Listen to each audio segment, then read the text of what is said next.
L'amore per gli insetti è iniziato nell'adolescenza con le letture fantascientifiche.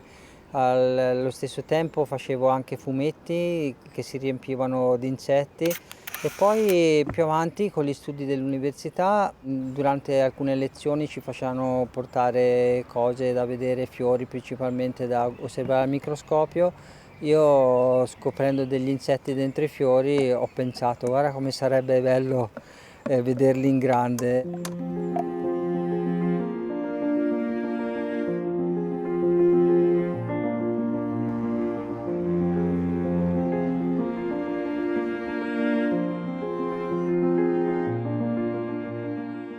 Siamo un po' artisti di nicchia, lavoriamo sulla natura, però documentata, quindi a livello scientifico dobbiamo prepararci, quindi sappiamo cosa c'è qui dentro, sappiamo perché lo facciamo. E quindi dallo studio di questa pratica di riforestazione aerea, con cui si utilizzano questi aeroplani, si va in zone molto impervie e si sganciano queste bombe di semi, abbiamo preso lo spunto per portare qui una nostra visione della biodiversità.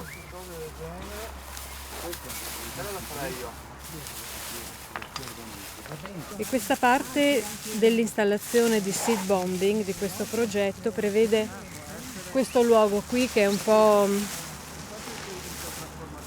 un deserto, no? È un terreno quasi marziano, un terreno arido, e proprio in questo luogo qui abbiamo voluto inserire questi semi.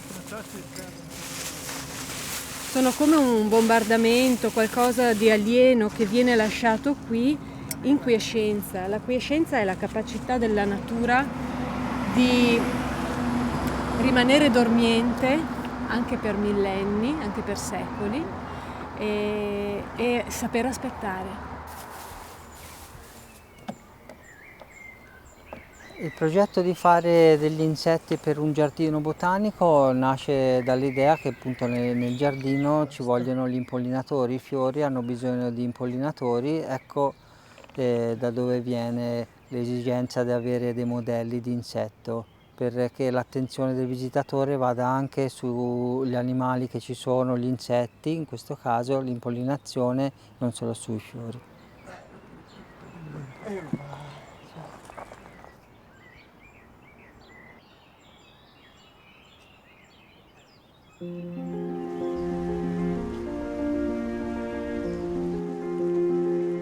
Io ho avuto un docente di fama internazionale, Joseph Kossut, padre dell'arte concettuale. Da lui ho imparato molto e da lui ho imparato a lavorare molto sul vetro, con la sua fragilità, e quindi abbiamo deciso di frequentare Murano, queste fucine, per capire un po' cosa volevamo fare di questo vetro, e quindi sono nati questi ovuli così.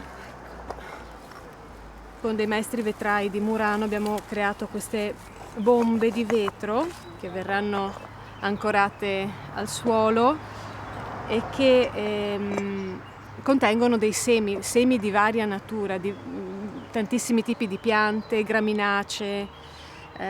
Questo è proprio anche il tema legato alla biodiversità, quindi il cercare di riportare attraverso il vetro, questa trasparenza, questa fragilità, tutta la fragilità della vita. È inclinato, questo?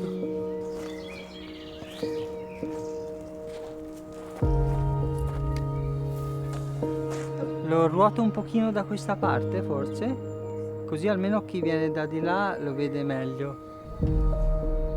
Non è stato facile fare questi modelli perché sono abbastanza grandi e dovevano stare su uno stello il più possibile e sottile. È stata una bella sfida perché a questa grandezza si deve lavorare in maniera diversa da fare le cose grandi 20-30 cm, è tutto un altro tipo di lavorazione.